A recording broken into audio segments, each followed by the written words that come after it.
Isang magandang araw ng Miyerkules sa inyong lahat mga bayang classmates. Nasa ika-17 araw tayo ngayon para sa buwan ng Enero taong 2024. Hello sa inyong lahat.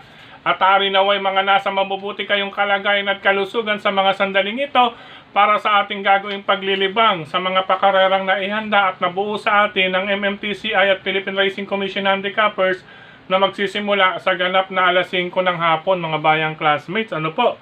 Dahil 8 ang karera, may 2 sets po ang pick 5 at ang winner take all nasa pangalawang takbuhan. Bago tayo magpatuloy, nais ko munang i-welcome at pasalamatan ng ating mga bagong classmates, mga bagong subscribers dito sa ating channel. Welcome po at maraming salamat sa inyong pag-subscribe at hari nawa. Lagi sana kayong tumutok at tumangkilik upang sa gayon ay meron kayong giya at gabay na mapapagbasihan magagamit sa tuwing araw ng paglilibang. Siyempre pagdating sa takilya, kayo pa rin po ang masusunod kung sino-sino ang inyong isasama sa listahan. Ang aking giya po, base po ito sa aking sariling pag-aaral, pag-revisa. Kaya pagdating po sa takilya, kayo pa rin po ang masusunod. Ayon na rin po sa ating mga fellow vloggers na nagbabahagi rin ng kanilang mga giya. Ano po? Muli, welcome po at maraming salamat sa inyong pag-subscribe. Sa mga hindi pa po nagsasubscribe, subscribe na po kayo. At sa nanonood ngayon, isang like sign lamang po. Masaya na ang inyong lingkod. Okay, Docs, umpisahan na natin ang ating mga giya. Race number 1 para sa first set ng pick 5 covers races 1 to 5 mga bayang classmates. Sa karerang ito, isang 3-year-old and above maiden race. Ang unang pili ko, itong mas batak sa aktual na laban. Ano po bagamat medyo hindi naman sa salitang lugi. Dahil 3 quartos pa rin po ito o 1,200 meter race, kayang makarecover. Ito pong sakay ni birthday boy Jonathan King Flores, number 4, Jengs Had Enough. Ano po na-scratch po ito nakaraan. Kumbaga nakabuelo, malakas sana po ang lalabanan doon, nakabuelo, nakapagpahinga, at ngayon siguradong may sapat na lakas kahit po 1,200 meters lamang ang distansya. Pero hindi po yun ang aking basihan. Ang aking basihan ay iyong mas batak sa aktual na laban. Ano po? May tuturing na kalaban na rin po, number 5, Carmela's Love ni Pabs Caballejo at ang number 1 na may angking tuli na si Golden Jaraywa ni Claro Saulog Pare Jr. Ulitin ko, karera numero 1, number 4, Jengs Had Enough, number 5, Carmela's Love, number 1, Golden Jaraywa. Good luck po. Race number 2 para sa winner take all covers races 2 to 8 mga bayang classmates. Isang magandang karera ito mga bayang classmates. Bagamat 1,200 meter race ay siguradong bakbakan kaagad ito. Kaya maniguro po sa inyong unang puntusan para sa nabanggit na event na winner take all. Ang aking mga pamilyan, number 1, Luke Skywalker ni Pau Pau Guse. Unang-una, angkop ang distansya, maganda ang post position sa inete, walang problema. Ngayon, ang pinakakalaban na lamang po ay ang magkaroon ng bakbakan. Ano po, kapag oras na mapalakas o mabigyan ng harassment sa harapan, ay magiging ibang senaryo po ang magaganap. Ano po, kaya maglalagay ako bilang mga deremate itong number 3, magandang dilag ni Boji Henson, at ang number 6, Queen Louise, sanay naman pong rumimati ito, gamay naman po ni Jonathan Vasco Hernandez. Ulitin ko po, karera numero 2, Luke Skywalker, number 1. Depende po sa magiging senaryo sa harapan. Mga reremate, number 3, magandang dilag, at number 6, Queen Louise. Good luck po. Karera numero 3 para sa pick 6 covers races 3 to 8 mga bayang classmates. Sa karerang ito, distance ay tama, panahon ay tama, maganda ang numero. Base sa track record, lamang po mga bayang classmates. Number 2, Money for Bifani, nasasakyan ni John Sajet de Ocampo. Ang tanging palaisipan na lamang or magiging, kung sakali magiging laban niya ay kung mabibigyan siya ng harassment or malulutya po sa harapan mga bayang classmates. Ano po? Iyan po ay depende sa magiging senaryo sa harapan. Siyempre may mga kalaban siyang matulin dyan. Bagamat 1,200 meter race, iba pa rin po. Ngayon, kung may re-remate at sisilap, walang iba kundi ang number 7, Cash is King ni Pau Pau Guse. Base sa distansya, sakto po para sa hininga o kapasidad ni Cash is King ang ganyang distansya.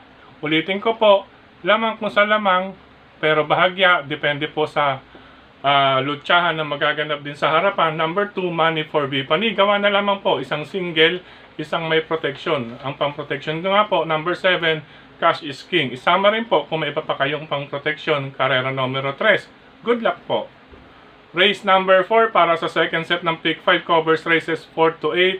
Sa karerang ito, napakababa. Base na sa track record, ay hindi na rin po maitatago. Kalahok numero 2, La Republica, na sasakyan ni Elvin Abrea. Kinakailangan lamang dito maging maagap si Elvin at iwasan ang medyo kaunting permis-permisan. Gumalaw din paminsan-minsan Elvin Abrea para kay La Republica pagsungaw sa rektahan. Solo po, race number 4, number 2, La Republica. Good luck po. Sa likod ng ating mga racing program, para naman po sa pick 4 covers races 5 to 8. Sa karerang ito, magandang laban po ito mga bayang classmates. Bagamat sosolohin ko na lamang po ang kalahok numero 10 na si My Dad Bogart ni John Allison Pabilig. Base sa latest last 4 track record, siya po ang medyo nakikitaan natin na may magandang track record. Ano po Kung may masisili pa pang iba, isama lamang po. Nariyan din po ang isang nasa harapan na si Glenda's Magic. Kung sakali man, nandiyan din number 7, Silver Goat, number 11. Depende po iyan sa Go Signal na si Doktora. Pero ako po, race number 5, number 10, My Dad Bogart, bilang single po, isama rin kung may iba pa yung pili, kursunada sa karerang iyan. Good luck po. Race number 6, mga bayang classmates, sa karerang ito, dulong grupo ng rating base. Base sa pagkakabayo, bago na ipahinga, dito ako lalagay sa number 3, Chase the Gold, na sasakyan ni Christian Advincula. Bagamat napahinga, pero tinitingnan ko magbibigay ng magandang laban po ito. Ano po? Katuwang niya ang kanyang stablemate na si Empire Ruler with John Allison Pabilig bilang kalahok 3A. Kalaban na rin mga bayang classmates, number 6, Meet Me in the Corner with Jericho Garcia Serrano, at ang number 9, si Charm and Luck, nasasakyan ni Noel Lunar. Medyo gumaang po ang laban nito mga bayang classmates. Charm and Luck, magandang dihado po iyan. Ulitin ko po, karera numero 6, unang pili, yung galing lang mang sa pahinga, pero may bago na ipahinga, may magandang mga naipakita. Number 3, Chase the Gold, katuwang si Empire Ruler. Number 6, Meet Me in the Corner, nagpakitang gilas na po nakaraan. Huwag lamang pong maa-apra ito, magiging banta ito sa rektahan. At ang number 9, Charm and Luck, gumaang po ang laban para sa akin, kaya magandang pang 3 points ito para sa race number 6. Good luck po, karera numero 6. Race number 7, penultimate race mga bayang classmates.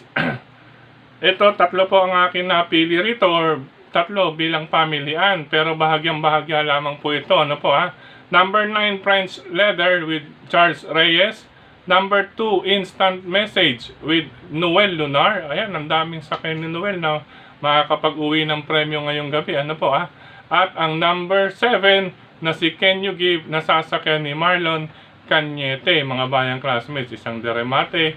Alam naman natin si Can You Give, laging on the go iyan mga bayang classmates. Ulitin ko po, karera number 7, penultimate race, pamilihan ko. Number 9, French Leather. Number 2, Instant Message. At number 7, Can You Give.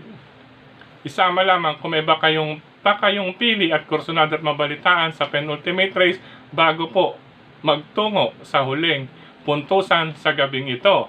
Good luck po. Last and final race, race number 8 mga bayang classmates.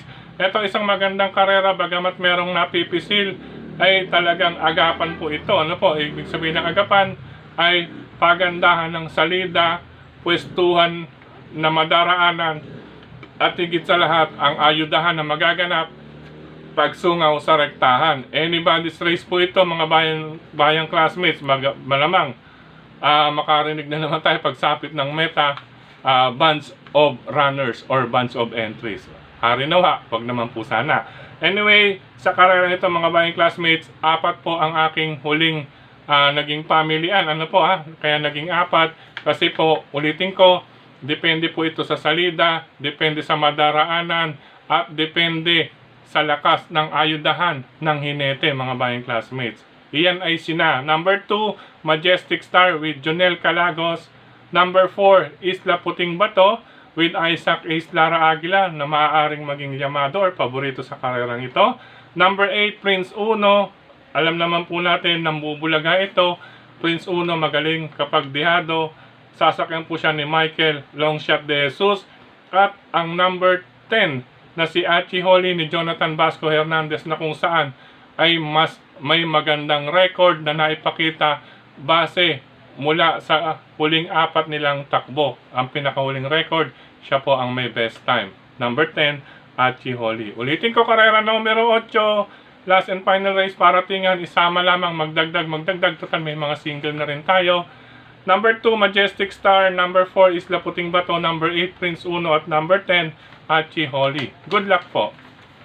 Sa pagkakataong ito, muli maraming salamat sa inyong pagtutok, pagtangkilig, pagsubaybay, higit sa lahat po mga bayang classmates ang pagtitiwala. Maraming salamat pa rin sa suporta sa atin palagi ni Sir Dennis Gonzales, Brother Drasen Padilla, Brother Daniel Oben. Siyempre, kilatis programa sa Bayang Karerista will be out soon in the market mga bayang classmates. Subaybayan din po ninyo yan. Siyempre, mailalabas din yan sa pahayagan nila, Sagad at Kadyot. Silipin na lamang po ninyo sa dalawang nabanggit na pahayagan. Mula po iyan sa tanggapan ni JB Go Publishing House ni Sir Jess Go at ni Ma'am Marlene sa mga nais din magpagawa ng mga resibo, sa mga may business dyan. Tumatanggap rin po sila dyan. Po sila ng BIR. At syempre sa usaping printing, nandyan din po ang JB Go Publishing House na matatagpuan sa Aquino Street, pagitan ng 3rd and 4th Avenue, lungsod ng Caloocan. Maraming salamat din kay Tokayong Frederick Cabil sa pagbabahagi ng ating giya sa kanyang mga grupo ng karerista sa social media.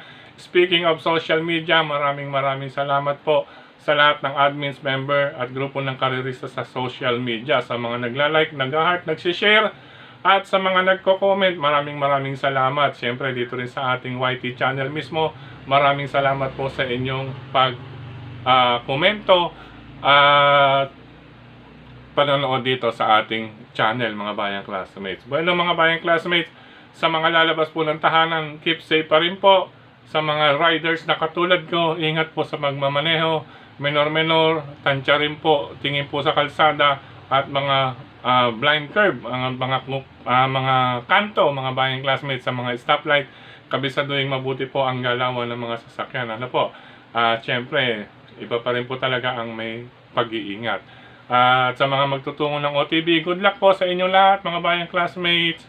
Happy racing po sa inyong lahat. Medyo nagmamadali lang po tayo, sumingit tayo dahil may mga gawain pa po tayo sa mga susunod na oras. Kinakailangan po. Maghahatid pa ako ng anak. Dakong 10:30 or 11. Ito na po. Bye for now. Happy racing sa lahat. I love you all mga bayang classmates.